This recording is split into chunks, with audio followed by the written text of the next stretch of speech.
watching Malc Benjy. You lucky son of a bitch. Subscribe.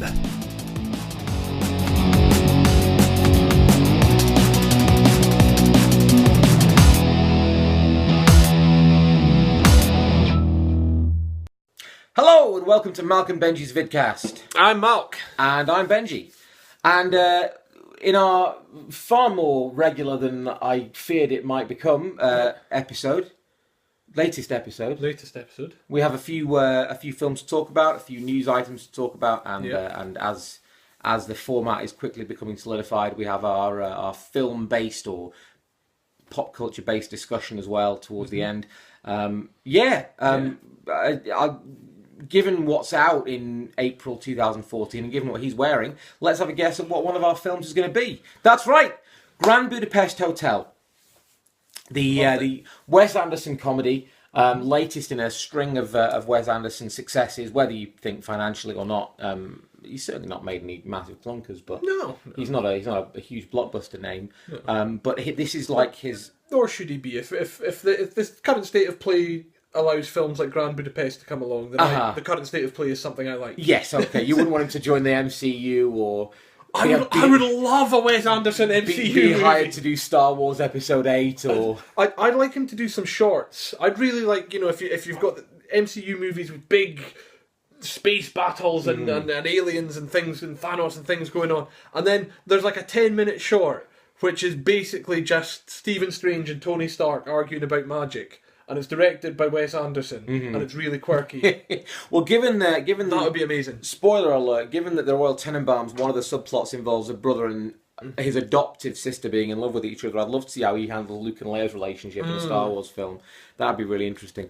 And of course, played by an MCU actress. Who? Gwyneth Paltrow. Of course. Yeah. Sorry. Yeah. Obviously, sorry. But anyway, Grand Budapest. It's his film this year. It's great. It's really good. I'm a big fan of Wes Anderson anyway. I've seen all of his films. I only saw Bottle Rocket, his first film, fairly recently, but since Royal Tenenbaums, his third film, I followed him with great interest. I really, really love him as a filmmaker. And the Grand Budapest Hotel, I think, is one of his most accessible films. Yeah. When you compare it with things like the Darjeeling Limited, have you seen the Darjeeling Limited? I haven't seen Darjeeling, no. It's about these three brothers who are very, very wealthy, and therefore you can't really relate to them. They're kind of awful and obnoxious. There's Talia Shire's son, the bad guy from Scott Pilgrim. Jason Schwartzman, yeah. Owen Wilson, and... Is it not Luke Wilson? Is it not the other? It's not Luke Wilson. Is it Luke Wilson plays the third brother? I thought it was two Wilsons and Schwartzman. But you've seen it, I've not, so I'll bow to you. It's been a while since I've seen it, and it's not one of my favourites. Although I do love it because it's his, and I love the style of his style. It's not one of the ones I love the most, but that's one of the least accessible of his films, I think, because the characters are so distant from what I am and what I think a lot of audience members would be. But this one is different. This one involves, working class people in admittedly a very stylized hotel. But they are workers. They are people who have to graft. They're people who have obstacles that we can relate to. It's kind of a multi-flashback whodunit. It's so good that it starts with you sit in a cinema and you look up and the film comes on. So that's one layer, as an audience is watching a film in which a young girl picks up a book and is presumably reading the introduction to the book, which then becomes Tom Wilkinson narrating to the camera. Yeah. And then that becomes a flashback in which Jude Law is told a story by F. Murray Abraham. Jude Law playing the young Tom Wilkinson, yeah. Is told the story by F. Murray Abraham, who flashbacks to the actual sort of plot of the movie. So you've got so many layers of framing devices. It's that kind of sort of narrative quirkiness that I really like about him. He's not quirky like Zooey Deschanel's quirky, like desperately quirky. Like, look at me, look how quirky I am. He's quirky because he has a style that he likes, and I think Yeah. people who don't like the style, fair enough. You know, you won't like his work, but he's not a try-hard. He's not a hipster who's trying to be a hipster. You know, he's just got his style, and I love the Grand Budapest Hotel. I love the style of it.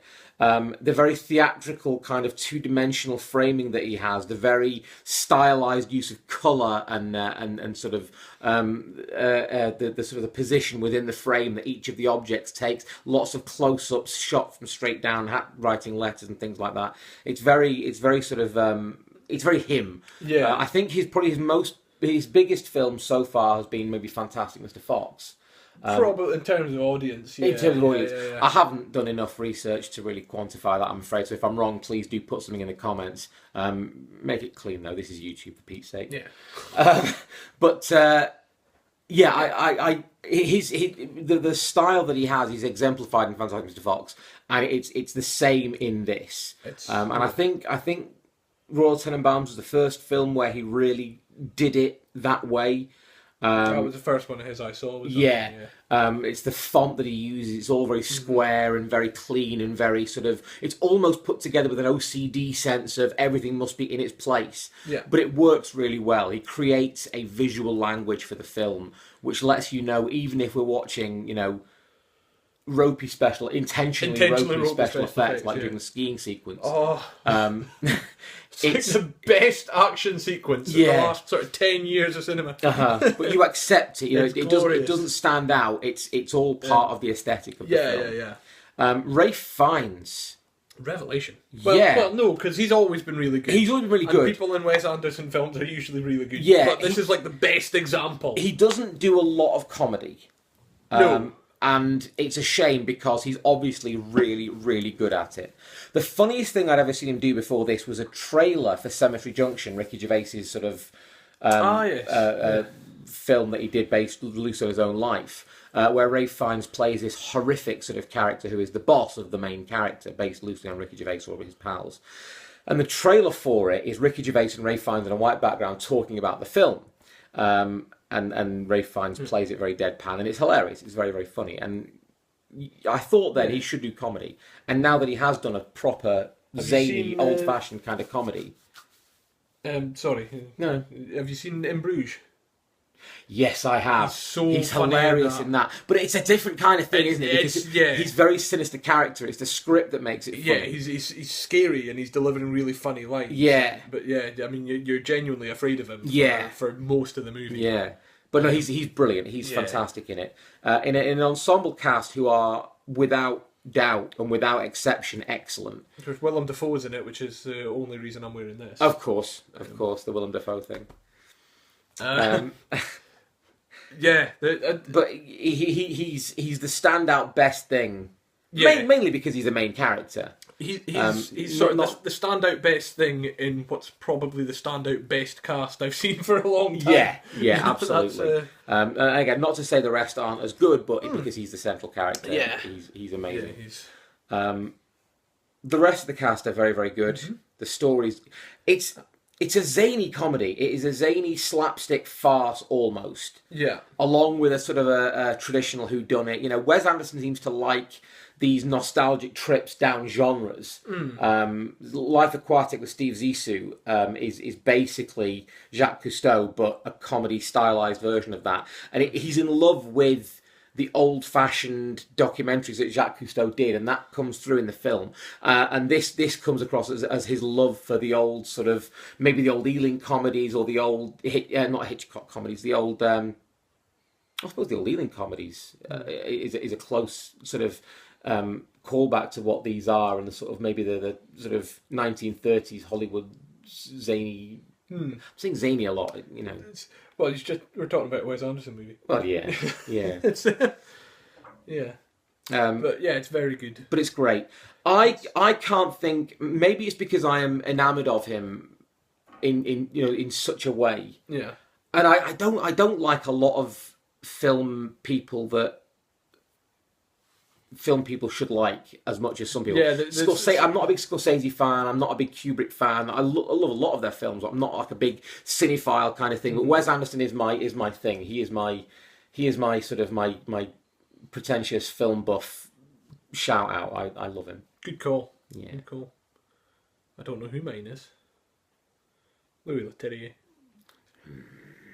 No. I don't know. James Cameron, I would think. Once upon a time. Okay. Pre-Avatar. Pre-Avatar. Pre-Avatar. Post-Titanic. Anyway. Pre-Avatar, Titanic was the one blip on another It was line. the film that was so big, he decided I need to make more films. I've done it. I've made the film I wanted to make. For 12 years, I thought Jim Cameron was done. So I was just like, well, do you know what? The one at the end was a bit pretentious, but had a lot of stuff going for it, and the rest of his stuff's really good. And then, oh no, he's not done. 4 Avatar films we're getting by the time he's finished. A trilogy and a prequel. On a prequel as well. We're getting 2, 3, and 0 are the 3 that he's making back to back. Okay. Or is it 2, 3, 4, and 0? No. 2, 3. James Cameron likes one thing more than making movies, and that's talking about the movies that he's going to make. Yeah. I'm still waiting for Battle Angel. You know the anime one? He was going to do a live action Battle Angel Alita. Yeah. He's going to do a live action version of that. I'm not saying such a film needs to be made, but No. it needs to be made before Avatar 2. Okay. Or, Dances with Wolves 3, as we need to call it. Yeah. Apparently he liked Captain America 2 very much. Okay. He was quoted as saying he went to see Captain... people are asking him about superhero movies. Did he- I'm not that big into them, Did but you I see really it off the enjoy back of our last vidcast, maybe? I hope so, yeah. But yeah, he said, I'm not big on the superhero thing, but I like that new Captain America 2 movie. So expect Avatar 2 to be full of subplots with sleeper agents and brainwashed assassins. Brilliant. Sorry. That's quite all right. Grateful acknowledgement to the works of Harlan Ellison. Yeah. So, the other film that's come out recently, which we're going to talk about, is... unless you want to talk more about... No, I'm done on Grand Budapest, I think. We could go on for days. We could. There's nothing I don't like about it, and I think that's maybe because I'm a big fanboy. Yeah. I'm not. I have nothing against Wes Anderson. Mm-hmm. I've not seen very many of his films. I've enjoyed every single one I've seen, and I intend to see them all. But it's taken me longer than it has. So I can take the sort of the Wes Anderson newbie stance. And I loved it. It was one, as regular watchers and listeners will know, we tend to do a lot of blockbuster movies, a lot of action tentpole things, and a hell of a lot of superhero movies, because at least one half of us is basically being paid by Marvel to live. So it was one where I saw the trailers. I thought, well, I liked Fantastic Mr. Fox. I liked Royal Tenenbaums. I'll definitely get round to seeing that. And it sort of instantly went in my internal wait for DVD pile, because I was like, Captain America, Spider-Man, X-Men, Godzilla. There's all these big things coming out that I have to see, at the movies. Yeah, because with the economy, you can only afford to see a certain number of movies. You're going to pick the ones that are visually needed at screen, aren't you? Yeah. So I thought, well, I'll definitely watch that on DVD. And then he phoned and was like, I'm going to go see Grand Budapest. You want to come? I thought, do you know what? Why not? And I'm so glad I did. I'm so very glad I did. It was even, although it's not as visually bombastic as a lot of these big Marvel movies and things like that are, it was an experience seeing it in a cinema full of people who also really wanted to see it. Of course, yeah. I not a second of it, both the experience and the film, not a second of it was not enjoyed. So, Cool. Yeah. Good. On to the next film, which is the flip side to our sort of almost antithesis of Grand Budapest Hotel. Just in case you were worried about us getting too sort of Too arty-fartsy. too arty, yeah. It's this bad boy right here, the Amazing Spider-Man 2, Rise of Electro, as it's called in some non-English speaking countries. Mark Webb, the best combination of surname and directing history, yeah. Mark Webb's sequel to The Amazing Spider-Man, not one, it's just Amazing Spider-Man, obviously. And the second outing sequel to for what is now called The Amazing Spider-Man 1. Second outing for Andrew Garfield's Peter Parker / Spider-Man and Emma Stone's Gwen Stacy. So do you want to kick off with it? I'll kick off. I can kick off about a Marvel film. Right. What did I not like? No, for Just the most... remind me, are you a Spider-Man fan? I'm familiar with his work. You're familiar with his work, okay. Yeah. Sorry, go on. He's the one, his parents got shot, right? That's right, yeah, by the Joker. You need the green thing, the green spiky shardy thing to hurt him. In the moonlight. Yeah. The pale moonlight. Yeah, okay. Yeah. At the end, he tells everyone who he is. Yes. At the press conference. Yeah. Over a cheeseburger. That's him. Yeah. I enjoyed it. The two of them, the two recent ones, have taken a lot of flack. The first one more than this one because it was the first one for being a pointless reboot and being 5 minutes after Spider-Man 3. All of which I have to agree with. It's sort of it did seem as bad as Spider-Man 3 was. It wasn't necessarily a franchise killer. A well-written Spider-Man 4 could have saved it. But to be honest, once you get over they're starting over again.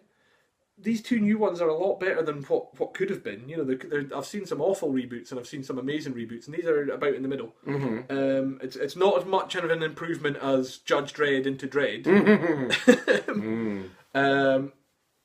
Similarly, it's not as woeful as what trying to think of really woeful examples, but struggling actually.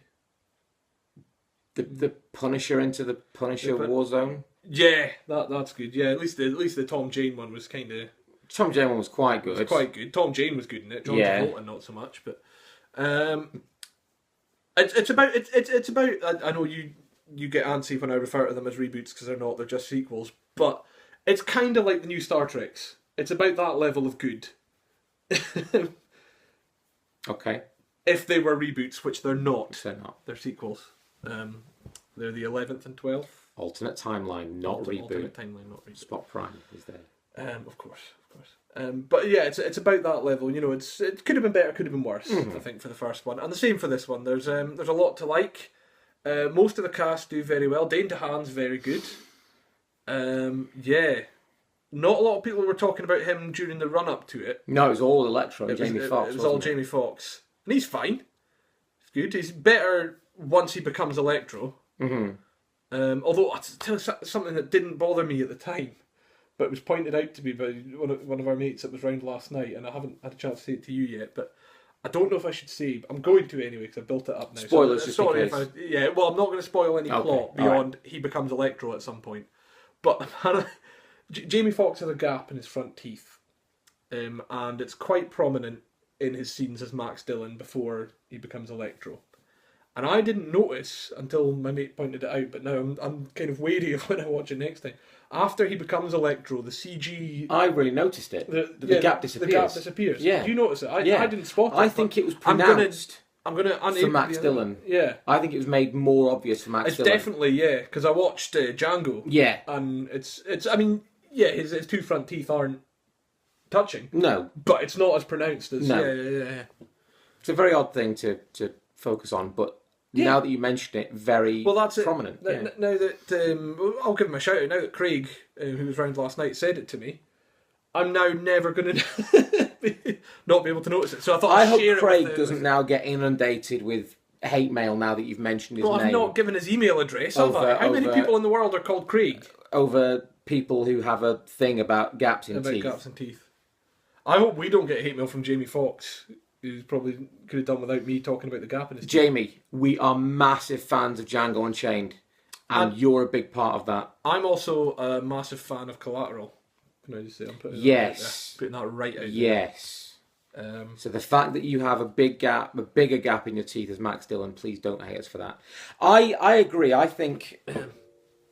Are you done? Sorry, I'm jumping. Well, I could go on for days on end. Let me jump in then. Let you jump in for a bit. I think you are being slightly unfair to it. I think it's a better reboot than that. I think that you maybe didn't need a reboot after Spider-Man 2. I'm happy they rebooted after Spider-Man 3 because a Spider-Man 4 could have either been worse somehow or the same. I don't think it could have got better. And the Great and Powerful Oz tells us that Sam Raimi's not getting better at the moment. He's Tim Burtoning. He's very Tim Burtoning. I think Danny Elfman, poor Danny Elfman, who's written a lot of music I really like. I think he's sort of the Friends directors works with them for many years, and then there's some chemical or something that he's giving off that he's not aware of that impedes their ability to direct. That's very possible. But I like it. I think it's not as big a Spider-Man fan as Malc. That's probably why I'm more critical. But absolutely, of course it is, yeah. But I like it more than the Raimi Spider-Mans. I think that the interpretation of Peter Parker is more relatable. I think that the relationship between him and Gwen Stacy is much more believable. It's much more heartfelt. It's less puppy dog. It's more... I mean, it's still two very good-looking people being sickeningly cute with each other. Yeah. And the fact they're a real-life couple as well. Just don't just hoard it all. Don't just hoard all the pretty, you pair of It's bastards. fine though, because eventually in the sequels he'll be copping off with a redhead. But of course, hopefully in real life they'll still be very happy together, and then it'll be nice and awkward. Yes. And that's the karma balancing. Yeah, damn right you, now. pair. I think I agree. I think Dane DeHaan is brilliant. He's really good. I think the action sequences are fantastic. The CGI is okay. It's not groundbreaking, but it just sort of doesn't stand out as bad. I think it's as good by today's standards as Spider-Man 1 was when it came out. But yeah. then that fills me with dread, because you watch Spider-Man 1 now and it looks awful. But then I think the strengths behind these don't lie in the special effects, so they can age and get a bit ropey. And it doesn't bother you. But it doesn't bother you because the actors are still very good and the story's still very strong. It doesn't scream to me... I mean, you will agree with this, I know you will, because you've said this yourself. It's not the definitive Spider-Man screen version. No. I'm not saying Andrew Garfield isn't, I'm saying these films aren't. Partly because it's the second version within a decade, partly because they've not quite... It's almost like a really high budget, really high quality pilot to a Spider-Man TV series almost. Especially with all the seed sowing they're doing for the Sony... But whereas the X-Men and X2, I think, were definitive... And The Last Stand is not is not a patch on them, but it's still that not trilogy. Spider-Man 3. No, but that trilogy feels like the X-Men trilogy. Like I don't need a reboot, and I'm loving all the sequels, and I'm really excited for Days of Future Past, but it doesn't need a reboot. Whereas Sam Raimi's Spider-Man after number 3 needed a reboot, but I don't think this is the one that's going to be the in 100 years' time, this isn't going to be the Spider-Man film that people look back on. This is not Errol Flynn's Robin Hood. This is the 1920s Robin Hood with Douglas Fairbanks, which is very good, but not the definitive Spider-Man. So eventually, Kevin Costner is going to come along and Kevin Costner Jr. do an inexplicably English accented Spider-Man. Nice. I didn't like Jamie Foxx as Max Dillon. I thought he was fine once he was Electro. It's not that he's phoning it in, it's that I think he's too goofy. He would be more... They turned the goof up to 11. He'd be more in place in Sam Raimi's films. Yeah, that's a fair point. I was about to disagree with you because I actually really did like him. But I will concede that, he's out of place. When you've got Andrew Garfield, who's being a very contemporary, very realistic teenager as a superhero, and Emma Stone, who's a great screen actress. Like you said, their relationship feels quite grounded. Absolutely. And Aunt May, Sally Fields as Aunt May, all very, very good, very realistic. Even Harry pre-transformation. Dane DeHaan. And it's not they're being sort of mumblecore, they're not being ultra-realistic, but they know how to pitch the tone of the blockbuster. And then Max Dillon comes along, Jamie Foxx, and gives us comedy geek. Yeah. And it's too much, it's too high. I think if Paul Giamatti isn't as heightened, and he's a shouting looking gangster. He's proper, But no, you're right. I think the problem is as well as the film relies on Electro too much. Yes. For him to be so heightened. If he actually was the beta villain for the entire movie, it would probably be less jarring. Possibly. I still think it's too much. But then, you would then be questioning why is Max getting so much screen time? Well, but why is he this? If he was the second villain, perhaps, but he is the villain. And he's without giving away spoilers, he's not the franchise villain. No. If you know the comics, you know that he's not the Joker of Spider-Man, but he is this film's villain, and I just think it's a bit too much. Like I say, he's better when he's Electro. Although then that comes to my next beef is that I think Electro is overpowered. Narratively, It doesn't make sense how Spider-Man can defeat someone that powerful. It requires too large. He's a man who becomes blue and electric-y, so obviously you need to suspend your disbelief. Yeah. But one thing we've always discussed is that internal logic is important. And internally, the logic is there that he becomes this electrified villain. But then when he becomes too powerful and he can phase in and out of electric, he does what the Gremlin does in Gremlins 2, it's too much. The thing is he can become just basically energy, and you see him traveling. Which is a neat visual gag for a character like Electro, where he becomes energy and travels into a plug socket, presumably to disgorge himself somewhere else in the building, or further afield because he's traveling in the power lines, which is neat. But like you say, it doesn't hold up, because then if he becomes if he can disperse like that and reform, then how do you kill him? If you blow him up, he's just going to reform. Yeah, or if you start to get the upper hand in the way they do in the film. It's not a spoiler to say that the hero wins. I hope. The green lighting of The Amazing Spider-Man 3 and 4 has given that way for me, yeah. And the statement that Spider-Man will possibly cameo in the Sinister Six and Venom spin-off. So the way they deal with the villain in the film does not make sense when he has shown the powers he has previously. What he can already do. Yeah, I agree with that. So I don't like him as the villain. For that reason, I like him when he's doing his villain stuff. I like the acting when he's being Electro, but the whole of Electro doesn't. I don't like it. I love Green Goblin. I think Dane DeHaan's really good. Again, it's not a spoiler because it's on the posters. Yeah. I think he's really good. He's great as Harry Osborn. He's really good as the Green Goblin. Yeah. It's very, very good. I like the laugh. It's not used very often. It's not. Again, I think they're wanting to distance from Raimi and Dafoe. It's not like a big cackle like Dafoe has, but it's just this kind of wheezy, creepy laugh. Yeah. And you hear it before you see him the first time he flies into the shot as the Goblin. And it's really good. Really good. It feels a little like it's Spider-Man Begins, but it's not Spider-Man Begins because it's a second sequel, film. Yeah. But it kind of... I mean, if you know the comics... Spider-Man Cinematic Universe Begins. Yeah. I think more than the first one was. Yeah. If you know the comics, then there is a thing that happens in Spider-Man's life which alters his outlook. A significant event, yes. And when that thing happens, and he grows his first pubes, just to throw off for the spoilers. When that thing happens, it feels like this is where it's going to begin. It's quite funny because I look like Garth Elgar dressed as Spider-Man. Nice. You didn't tell him about my pubes, did you? No. So when that happens, it feels like this is where Spider-Man begins.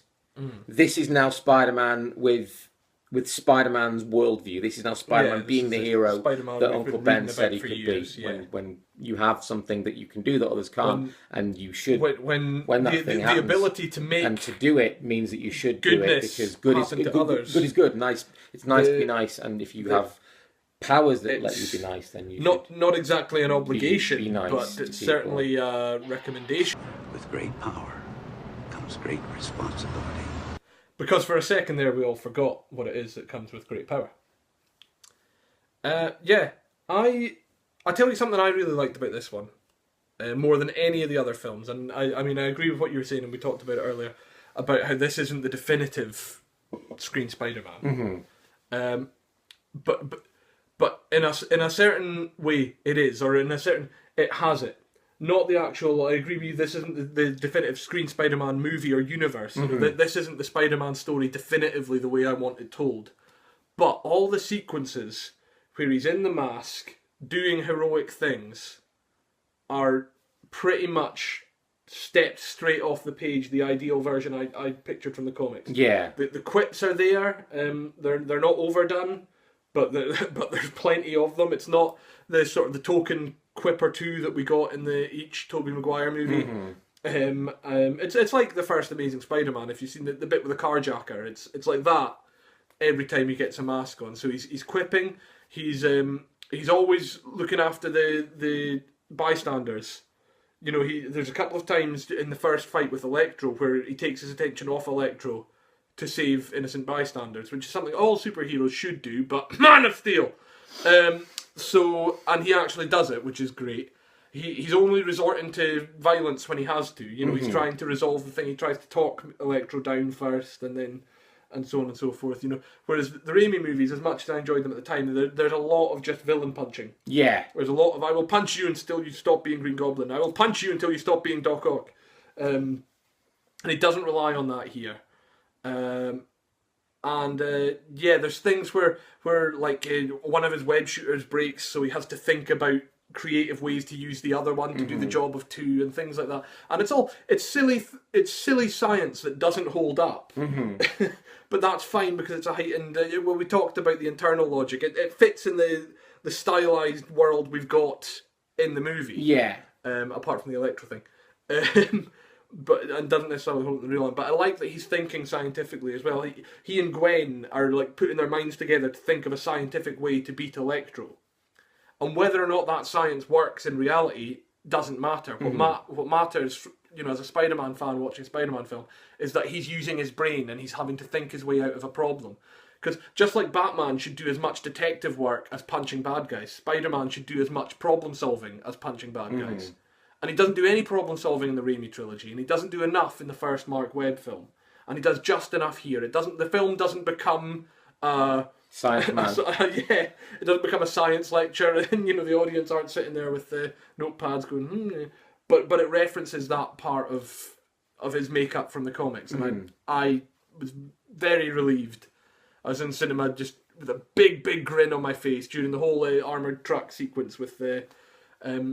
And there's so many things there. He's thinking laterally. He's winding Rhino up so much. It's really funny when you get to see that, folks. You'll love it. And then they're quite creative with the. I like the way Mark Webb thinks. What can you do with Spider-Man with some of Spider-Man's powers? So when he's trying to catch all the canisters of stuff, and he kicks one, but it sticks to his foot because he uses the base of his foot, and he's Spider-Man.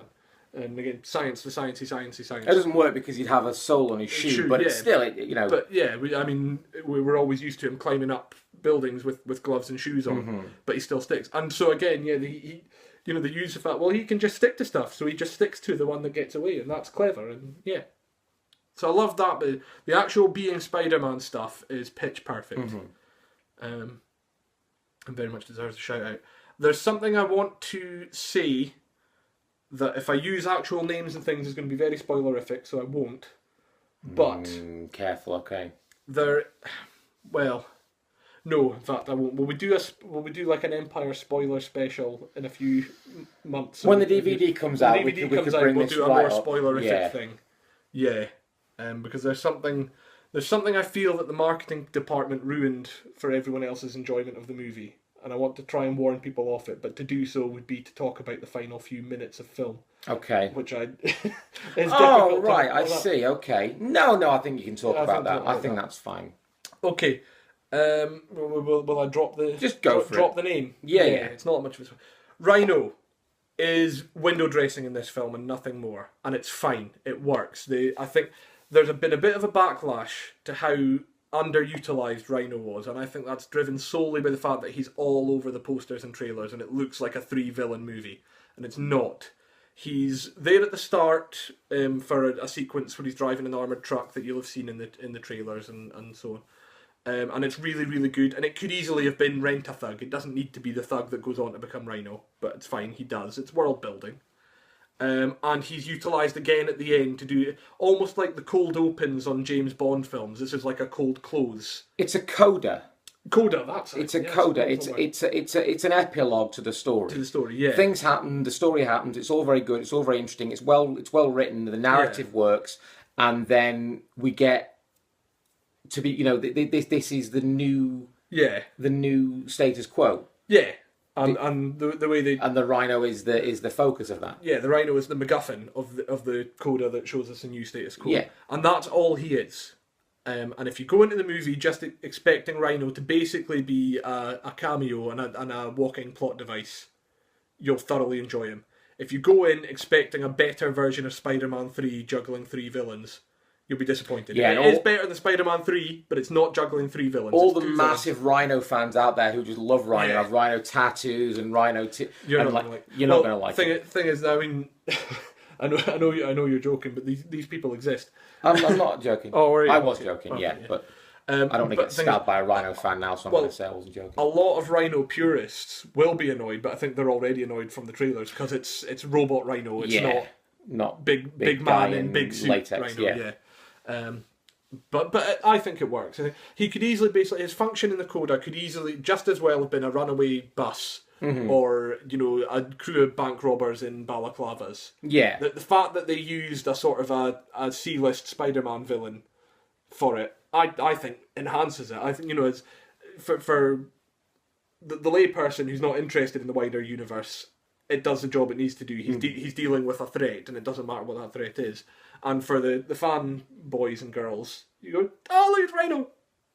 And that's all you need from it, and it's fine. So, but I do think the trailers have woefully exaggerated Rhino's role, unintentionally. I mean, they've not used any footage that wasn't readily available to them, but the way trailers are chopped together, it looks like he's going to be, it looks like basically Green Goblin's hired Rhino and Electro to help him take Spider-Man out, and that's not the plot of the film in any way, shape or form, so be warned. Yeah.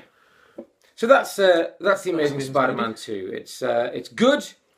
It gets 2 and 3.5 thumbs up. I don't know. We're not doing a rating system, are we? No. Well, if we are, we need to come up with something better. Better than that. Yeah. It's good. It's a good film. Good, yeah. It's not the best. Is it the best Spider-Man film? It's not the best superhero film. It's not the best blockbuster. It's not even the best blockbuster this year, but it's definitely well worth a watch. It's not even the best superhero film this month because Captain America 2. Yeah. Okay. But it's still very good, very watchable, very worthwhile. Very good, yeah. So, on to some recent movie news. Yeah. The Hobbit 3 has changed its title from The Hobbit There and Back Again to The Hobbit, The Electric Battle... Boogaloo. The Hobbit, The Battle of the Five Armies. Oh, yeah. Which is a controversial change. New Line or Warner Brothers, or one of the many, many companies involved, registered that name as a website, and also The Hobbit Into the Fire, which now might become a computer game, or was maybe one of the options. Maybe an intentional red herring. Or possibly, it's a Blue Harvest. That's odd. Yeah. There and Back Again, while I understand, well, I don't understand, actually. I'm just going to say that, but I'll let you say it instead. There and Back Again's a better title. It's a Tolkien-esque title. The Battle of the Five Armies isn't. Well, the Five Armies is just a description. I think it is a chapter heading. It is. And it's a thing. It's a thing that Tolkien fans talk about, the Battle of the Five Armies. That's the name of it. But it sounds a bit silly. There and Back Again was better. Yeah. The Hobbit's not the Lord of the Rings. Sounds like more of a film name. Yeah, The Hobbit isn't the Lord of the Rings. The Hobbit is a fun adventure. The Lord of the Rings is a war story. And Peter Jackson, although he's made a blinder of a film with The Desolation of Smaug, and The Hobbit... the first one was good. Second one was better. And the third one hopefully will be really good. It's not the Lord of the Rings. Don't, keep it as it is. Well, maybe even if we were going Lord of the Rings-esque names, I mean, Return of the King is called Return of the King. It's not called the Battle of Pelennor Fields. Mm-hmm. So, it's not named after the big battle, what happens in it. And yet the third Hobbit film is named after the big battle, what happens in it. Yeah. And what bugs me about that is, as well, it's not the only thing that's going to happen in Part 3. Part 3 is going to wrap up the whole lot. It's going to have all the stuff from the books to wrap up, plus the appendices stuff that's in the Lord of the Rings book, taking place at this time, but isn't actually in the Hobbit book. It's going to wrap all that up. So there's a lot of ground to cover. The movie's not certainly the most. The thrust of it's going to be the Battle of Five Armies. It's going to be the biggest set piece. It's going to be a significant sort of chunk of the film. Yeah, it's the climax of the three films. But even so, it's not the only. I'll tell you what, Warner Brothers / New Line / MGM / Peter Jackson. Why don't you get off your backsides and get us a trailer rather than doing all this tinkering with the title? That's true. I want to see a trailer. I want to see stills. I want to see a trailer. I want to start getting excited for the film. I don't want to hear that you're wasting time on what it's called or what it's not. There and Back Again was good. It was fine. It was apt. Just get on with it. Yeah. I'll tell you what I don't want to see, though, when you do the trailer, is Dane Ironfoot and his mode of transportation. I would very much like that to be revealed in the film itself rather than in the trailer, please. I haven't got there in the book yet. I've heard. Well, in the book, it's not. He doesn't have this unique mode of transportation. It's a quirk they've added for the film, and it sounds brilliant. All right, And it's okay. Billy Connolly that's playing him. Okay. And I can't wait to see it. It's going to be the next Rabbit Sled, but you know what? I love the Rabbit Sled, and I'll defend it till my dying breath. But I don't want it in the trailer. Don't put it in the trailer, please. So, see it in the film. Bryan Singer has been accused of sexual assault or improper conduct against a young man working for the X-Men films. Was it on the X-Men films? I didn't realise. Oh, was it not on the X-Men films? Well, it's a historical. Oh, is it? Right, okay. It's not a recent case. I think it's a case that happened a long time ago, and now he's coming forward. Right. Well, this just shows how little under-researched I am, which is I was kind of you being apologise researched. for. I'd heard about the allegation. I do know that the allegation is being roundly rejected by both Fox and Bryan Singer. It's not the first time someone's made an allegation against him, and the last time it was just absolutely, by all accounts, ridiculous. Didn't happen, couldn't have happened. Alibis through the wazoo, and people, the people defending Bryan Singer are saying that it's just because X-Men's about to come out. He's quite high profile at the moment. They could try and get money out of a settlement.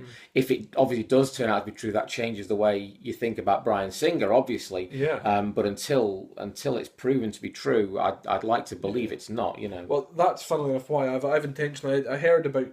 I saw the headlines about it, and I've intentionally not done any more reading than that because I was I really like Bryan Singer and I really like his work, and I don't want this to be true, and I don't want to know too much about it, so that I'm thinking that if it turns out not to be true, it's not sullying your memories of him. Yeah, which is I suppose a horrible attitude. I should want to know the facts.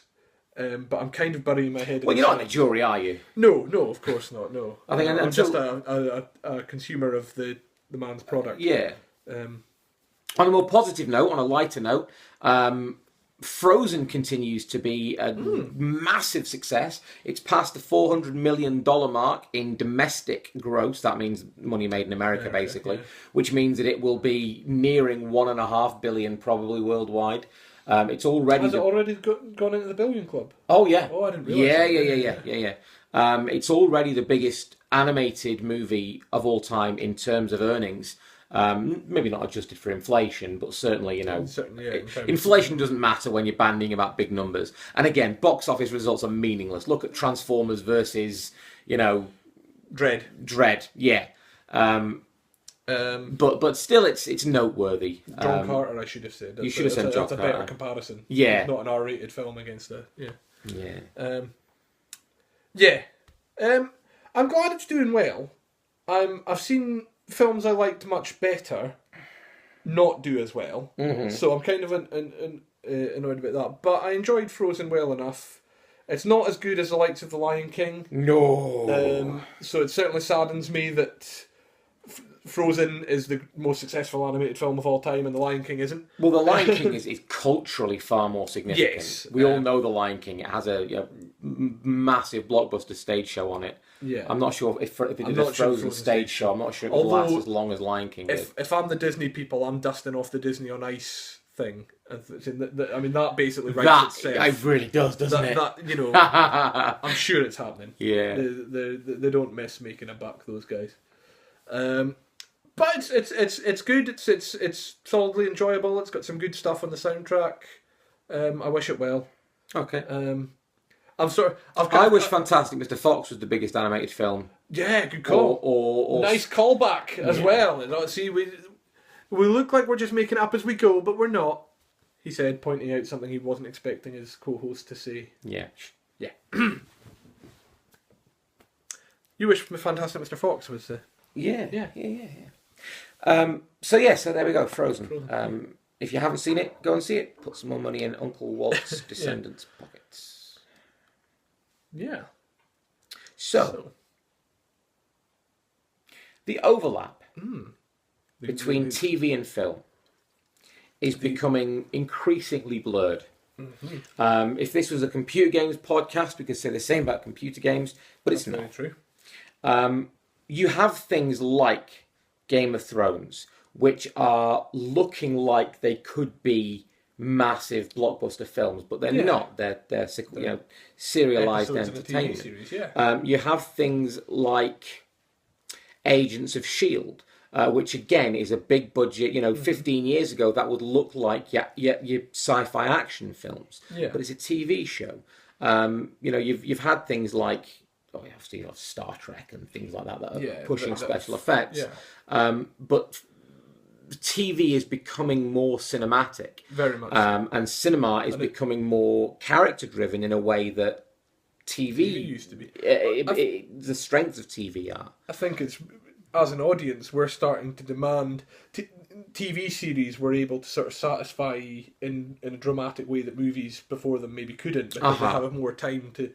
But as an audience, we're starting to demand that more. So movies are having to absolutely sort of adapt to. And as technology develops and the interconnectedness of different medium becomes stronger, there is less excuse, I suppose, for these differences to occur, for films to be just films and for TV series to just be TV series. Yeah. The overlap is quite sort of prominent.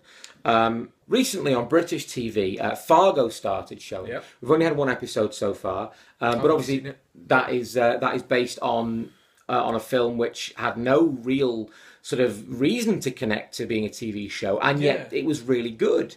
And the style of the film, even though it's different characters, it's different situations, it's not an adaptation or a continuation of the film, even though it's a new story, the style is the same, and that even comes down to the cinematic, or the cinematography and the sort of the mise en scène and the stylized nature of the characters. It's quite a dark noir, but set in this very snowy, pleasant Minnesota wilderness, So that's one thing where TV and film, again, the boundaries blurring. And not for money, because it's a the film's 15-year-old film, isn't it? Yeah. Or thereabouts. It's a little longer, I think. Is it mid-90s? 16, 17. It's coming on for 20 years then.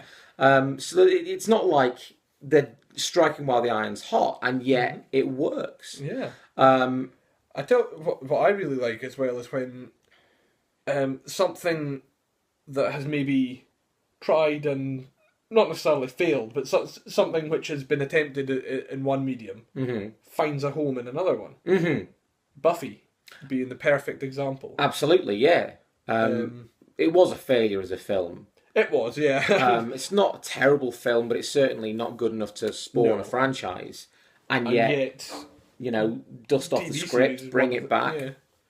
One of the more influential, certainly in the geeky circles we swim in. Stop changing what Joss Whedon did, and you'll have a success. Who knew? Firefly. Right, yeah.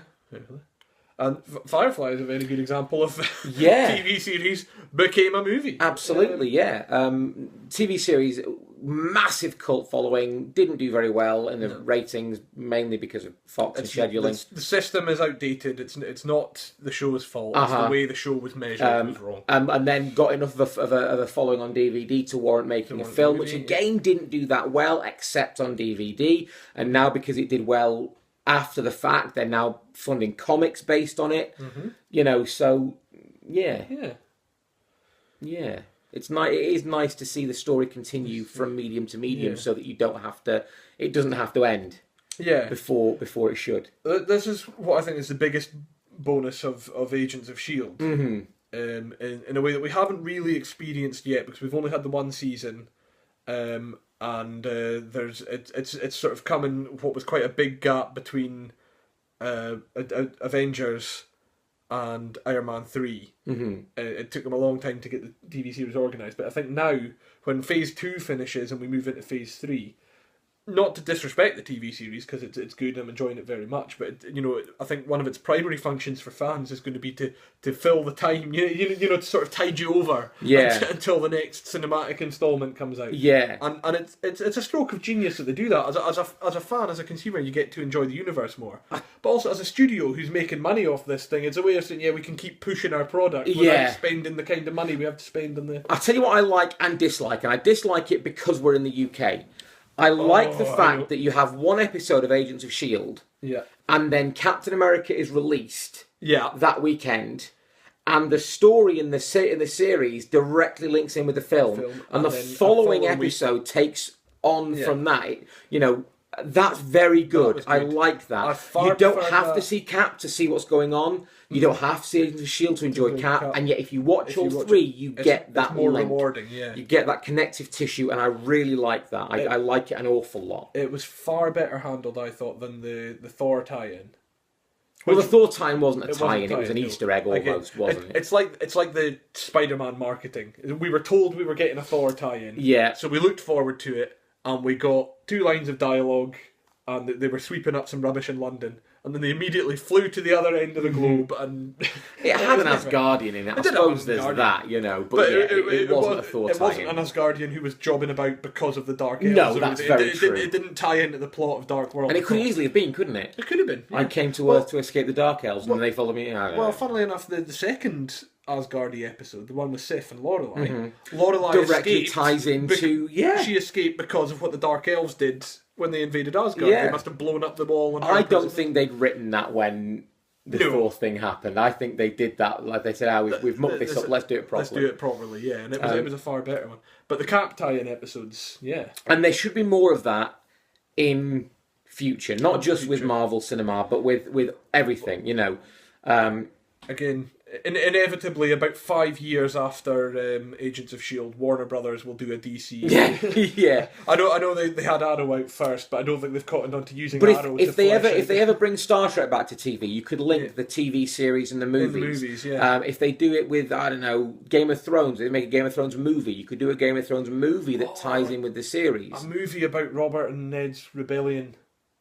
Well, you could. Oh, I would love that. There's the Hedge Knight, isn't there? The prequel series set 100 years before or something like that. That could be a movie that ties in with the series.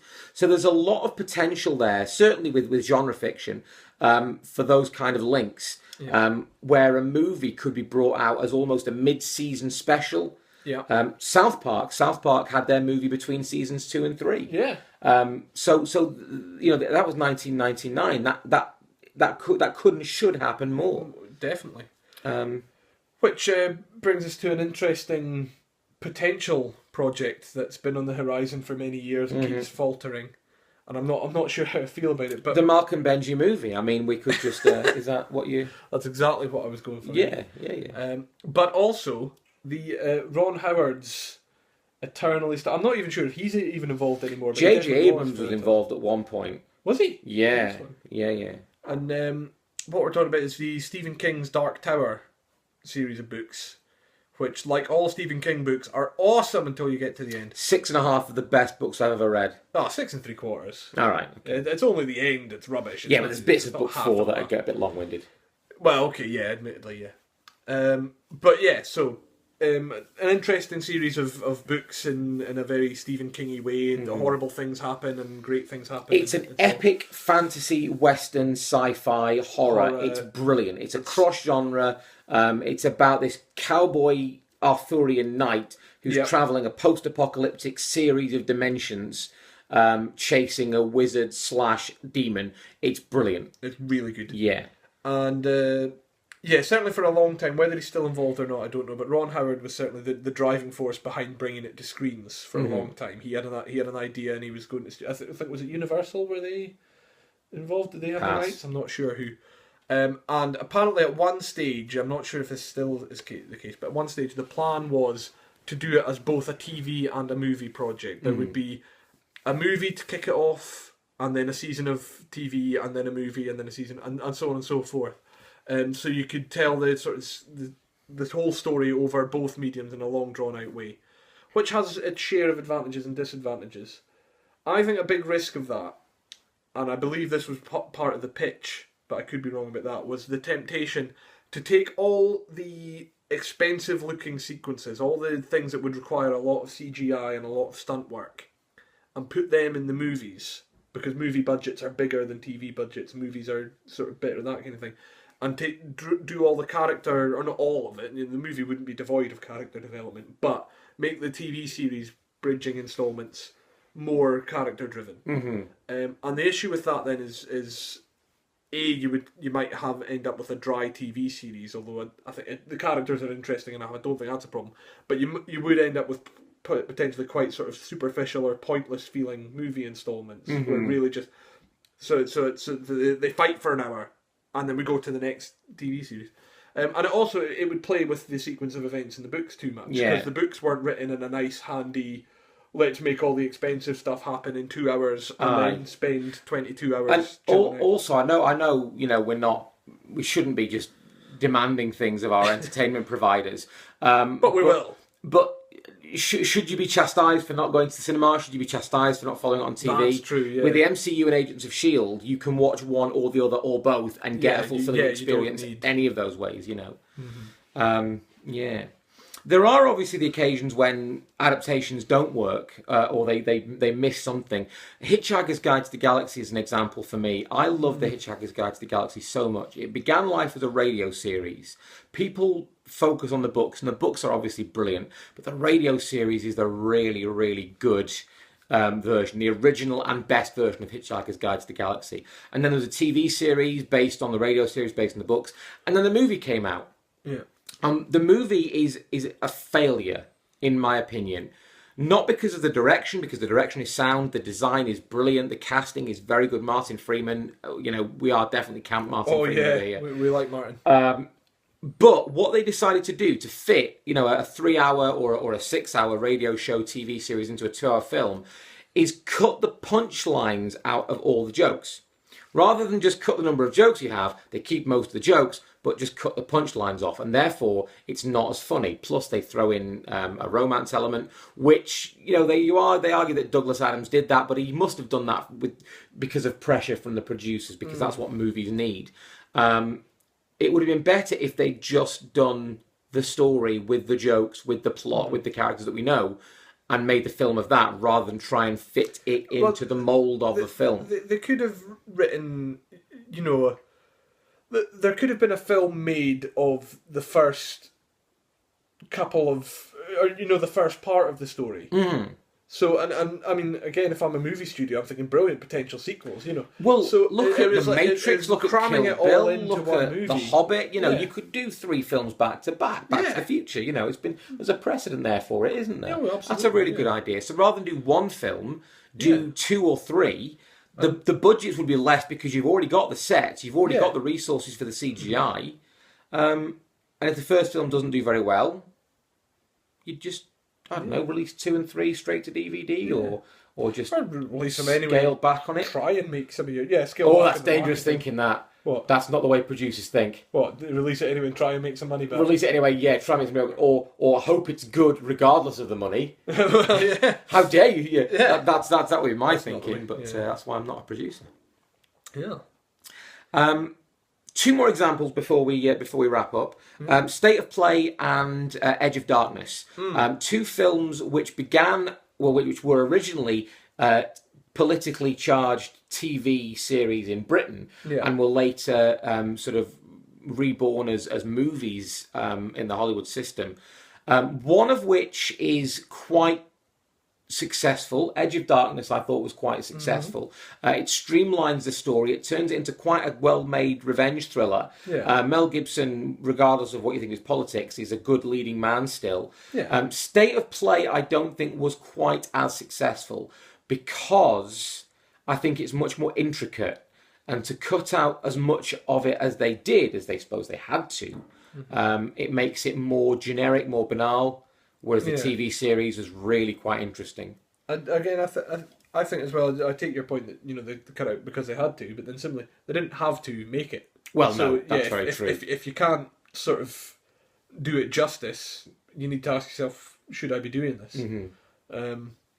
Which again, as veterans of being disappointed with many genre films and superhero movies, and, we could say, doing justice to your source material, whether that's a book or a comic or an older film that you're remaking or a TV series that you're turning into a movie, you don't just want to retread it, of course. You do want to do something different. Aye. But you still have to honour the source material, Otherwise, if you're just going to do your own thing anyway, then great, but write your own movie. Write something new rather than butcher something that exists. I agree. Butcher's a strong word in the case of State of Play, but mishandle something that exists. So, which TV show would you like to turn into a movie? Which movie would you like to see as a TV show? We're going to talk about books and to film specifically in another vidcast. If you want to put your opinions in, feel free. The comment section's just there, somewhere below us, around us, in the ether. It's on the couch. So, TV shows into films into TV shows. I'm sure you've got some great ideas, viewers. Please do share them with us. Look forward to a new vidcast around the time of X-Men Days of Future Past, if not before. Yeah. And until then, I hope life treats you well, hope movies treat you well, and thank you for watching. Bye now.